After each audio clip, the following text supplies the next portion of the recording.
We didn't put that there, and I still don't know what that was. What I'm about to tell you doesn't have a neat explanation, no twist ending, no logical wrap-up. It's the kind of thing that leaves you lying awake at night, replaying every second, trying to convince yourself there must be some normal reason, even when every part of you knows there isn't. I've told this to friends, family, and more than a few regulars at the bar where I work. I get the same reaction every time: raised eyebrows, nervous laughs, and a quick change of subject like they don't even want to think about it. And honestly, I can't blame them. I work late nights at a little dive bar about 30 minutes from my house. It's not glamorous, and it's definitely not the career I imagined for myself. But when you live out in the sticks, real country back roads, where the nearest chain grocery store a half hour away, you take whatever steady work you can get. The bar isn't much, a handful of mismatched tables, a sticky counter that's been sanded and refinished more times than I can count, and a jukebox that plays the same 7 classic rock tracks on repeat. Most nights are predictable quiet except for the occasional burst of drunken laughter or somebody murdering a karaoke version of Sweet Caroline. That night, nothing felt unusual at first. My shift was slow. I restocked the shelves, wiped down the bar, counted tips, locked the doors, and stepped out into the cool night air. The drive home from the bar is usually my favorite part of the day. It's just miles of winding back roads through endless stretches of woods and farmland. No traffic lights, barely any other cars, just me, the hum of my old sedan, and the occasional deer darting across the road. It's peaceful like a reset button after hours of noise, small talk, and beer breath. But that night, almost as soon as I pulled out of the parking lot, I noticed the fog. It wasn't just your usual thin mist hovering low over the grass. This was thick, opaque. It swallowed the world beyond my headlights until it felt like I was driving inside a tunnel of white.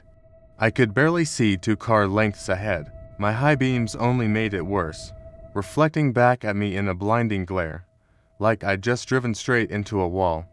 At first, I was just annoyed. I was tired.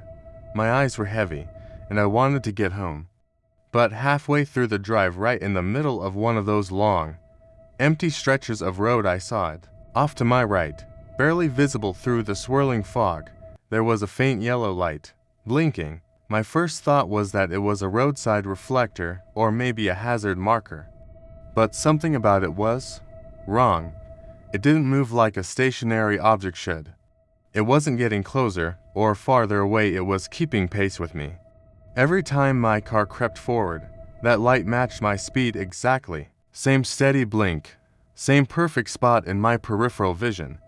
Like it was pacing me from somewhere just beyond the tree line. The weirdest part, I couldn't tell how far away it was. The fog made it impossible to judge distance. It could have been 10 feet away or 100 yards.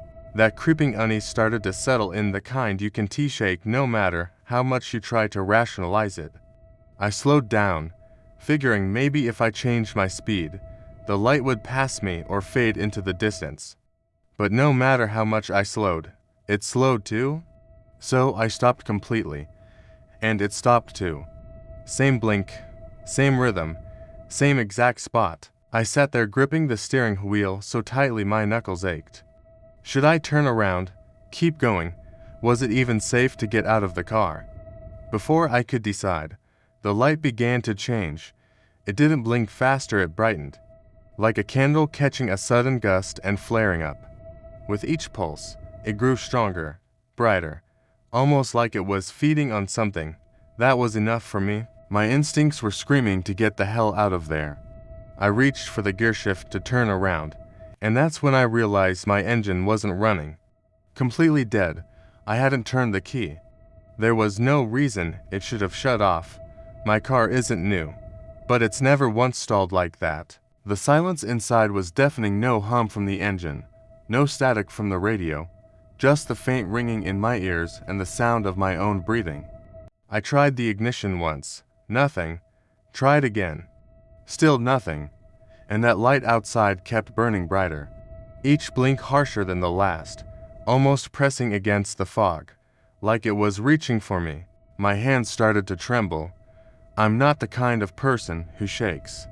I've been yelled at by drunken strangers, broken up bar fights. I can keep my cool, but this was different. This was primal. I grabbed my phone, thinking at the very least I could call for help or record whatever the hell I was seeing. But when I pressed the power button, nothing. Dead black screen. I'd had at least 20% battery when I locked up the bar. Then, without warning, the light flared, exploding into a white so bright it felt like it pierced straight through my skull. I couldn't keep my eyes open. I shielded my face with my arms, heart slamming in my chest. It felt like I was standing under a spotlight the size of a house. And then, just as suddenly, it was gone. The fog was still there, thick and heavy, but the light had vanished. No sound, no movement, just darkness and the distant chirp of crickets somewhere far, far away. I turned the key one more time, more out of desperation than hope, and the engine roared to life like nothing had happened. I didn't waste another second. I drove the rest of the way home, staring straight ahead, refusing to glance at the trees, the fields, or the fog. It felt like if I so much as looked away from the road, I might see it again. I've heard every theory: UFOs, electrical glitches, swamp gas, even some weird wildlife explanation, but none of them fit. And deep down, I know, whatever I saw out there wasn't something from this world. This happened a couple of years ago, but I can still see it like it was last night. I've been a long-haul truck driver for years. I'm used to hours, sometimes days, of nothing but highway. There's a rhythm to it, the low, constant hum of the engine, the faint vibration in the steering wheel, the endless white lines zipping past in the headlights. After a while, you stop thinking about it, you just become part of the road itself. That night, I was nearing the end of a cross-state run. One more drop after my current delivery, and I'd finally be able to head home. My route took me through one of those stretches you only see in old road trip movies, straight desert highway, to narrow lanes laid like a ribbon across an ocean of sand and scrub. No towns, no gas stations, no cell towers, not even a single light on the horizon. It was just me, the truck, and a dome of stars so wide it almost felt unreal. There's a certain beauty to it, the kind that makes you feel like you were the last living person on Earth. The air outside was still and cool, and the desert smelled faintly of dust and sagebrush. I was maybe an hour from my next stop when I noticed it. In my driver's side mirror, something appeared, a dark SUV, creeping up from the distance. I kept one eye on it as it got closer, but instead of passing, it settled in behind me. Not tailgating, not weaving, just sitting there at a perfect, unchanging distance. I'm used to other vehicles hanging behind for a bit, especially nervous drivers who don't want to pass a semi at night. But this was different. I adjusted my speed, slowed down, then sped up. Every time I changed pace, they did too. Like they were locked to me. This went on for almost 40 miles. No attempt to pass, no turn off, just a black shape in my mirrors, gliding under the starlight like my shadow. By the time we rolled into the second hour of this silent game, I was starting to get that prickling feeling along the back of my neck, the one that says something's not right. Finally, a roadside rest stop appeared out of the darkness. Not a proper truck stop, no gas, no diner, just a sun-faded asphalt lot cracked with weeds, a tiny maintenance shed, and to vending machines under a buzzing floodlight. I figured I'd pull over, stretch my legs, and let them go on ahead. But when I eased into the lot and swung the rig into a parking spot, I glanced in my mirror and saw the SUV turn in two. They didn't park nearby. They went all the way to the far end of the lot, angled toward the highway like they could bolt at any second. That's when unease shifted into anger.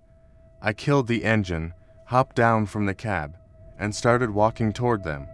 I wasn't planning anything dramatic, just wanted to know why the hell they'd even glued to my back bumper for nearly an hour. But before I could get halfway across the lot, their engine roared to life. The SUV spun gravel as it whipped around, headlights still off, and shot back down the highway. No hesitation. No pause, just gone, swallowed by the desert. I stood there for a moment in the flickering light, staring after them, the silence pressing in all around me. The only sound was the soft tick of my cooling engine. The vending machines, naturally, were empty. Figures. I'd already decided I wasn't wasting more time on this. The adrenaline from that strange encounter had burned off, and exhaustion was seeping in. I decided I'd grab a quick nap before finishing the last leg. I did my usual walk around, checked the tires, made sure the cargo doors were secure, inspected the locks. Everything seemed fine. Then I climbed back into the cab, cracked the window for some fresh air, reclined the seat, and closed my eyes. Sleep came fast. I don't know how long I was out, maybe an hour, when something pulled me back to consciousness. At first, I thought it was part of a dream. A soft, rhythmic crunch, gravel shifting under light footsteps. I stayed still, my heartbeat picking up. Slowly, I cracked one of the window blinds just enough to peek out. Two figures were crouched near my trailer's rear wheels. They moved with quiet precision, their attention fixed on the latch mechanisms. One had a small flashlight, the beam shielded with a hand so it barely spilled into the dark. They were whispering to each other, their voices too low for me to make out the words. Then one reached into a duffel bag and pulled out a pair of bolt cutters. That was it for me. I slammed my palm onto the horn, unleashing the full fury of the air horn. The blast shattered the desert stillness like a shotgun going off right next to your head. Both figures froze mid-motion, then they bolted, vanishing into the darkness behind my trailer. 10 seconds later, headlights flared to life in the distance. The SUV, same one. It barreled toward the lot with its headlights still off, swept past me without slowing, and disappeared back onto the highway. When the dust settled, they were gone. I called the police, mostly to file a report in case anything turned up missing. They told me to stay put until a unit could get there. I sat in the cab with the doors locked, scanning the mirrors, every little noise amplified by the stillness. Two patrol cars rolled in about 20 minutes later. The officers walked the perimeter of my trailer with me, and sure enough, there were fresh pry marks on one of the lock arms. They hadn't gotten inside, but they'd been close. The cops told me it was classic cargo theft. Apparently, this stretch of highway is notorious for it. Thieves work in teams, one vehicle to shadow a target, others to do the break-in when the driver stops. The SUV was the getaway, and the guys at my wheels were the muscle. That was the end of it. I finished my route in daylight the next morning, but that stretch of desert has never felt the same since. Even now, whenever I drive it, I find myself glancing in the mirrors more often than I need to, just in case. There's nothing quite like a summer night drive, windows down, warm air rushing in. The scent of cut grass and faint exhaust lingering on the breeze.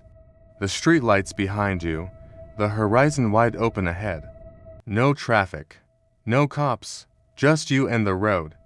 That night, it was me and my dad's BMW M3, a machine that felt alive under my hands. The way the wheel responded to the slightest touch, the low, throaty purr of the engine, it didn't just move, it spoke to you. I wasn't reckless, at least, not in my mind. I like to push it now and then, feel the grip of the tires in a tight curve, the controlled surge of acceleration. But it wasn't about speed so much as it was about freedom.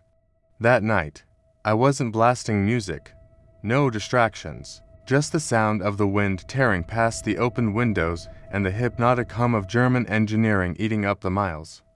Everything about it felt perfect, like I was untouchable.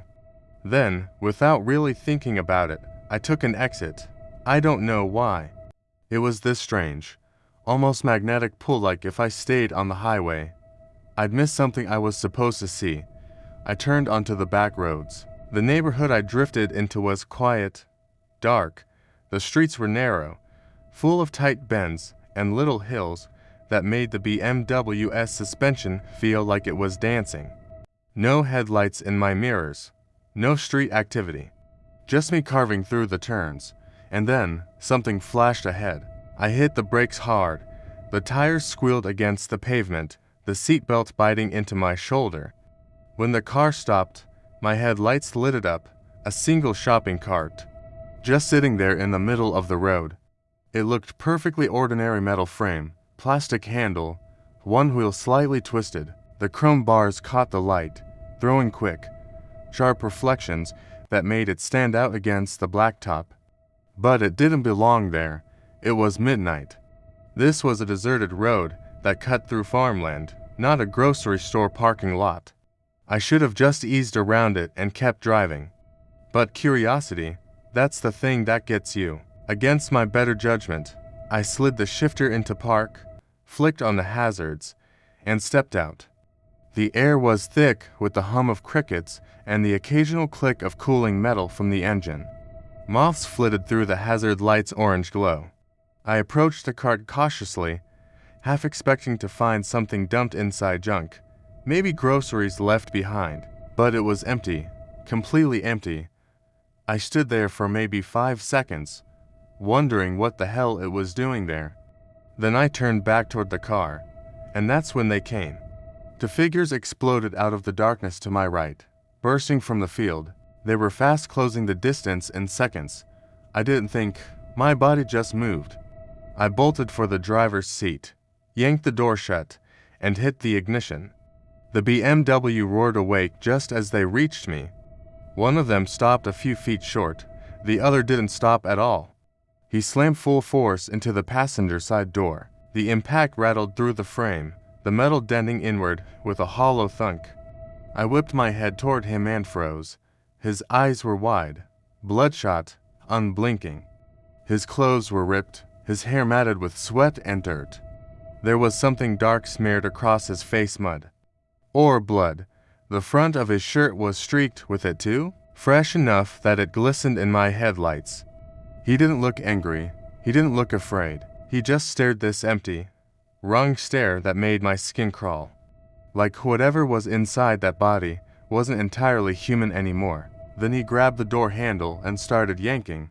Hard. That broke the spell. I jammed the car into gear, swerved hard around the shopping cart, and floored it. The engine howled as the tires bit into the pavement. I didn't look back. Not once. By the time I hit the main road, my pulse was still hammering.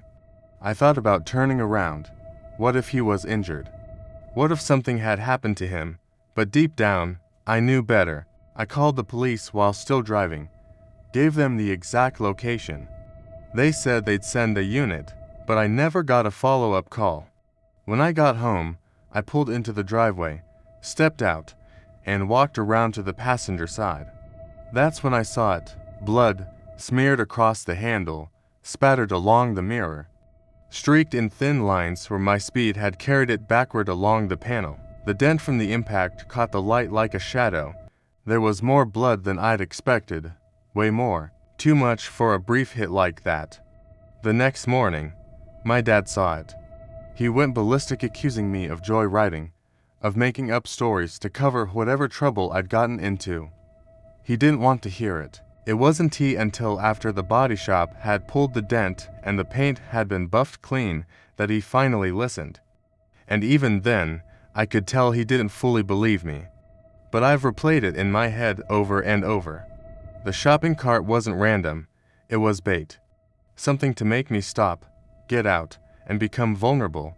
That night, I was the target. They just weren't fast enough to finish what they started.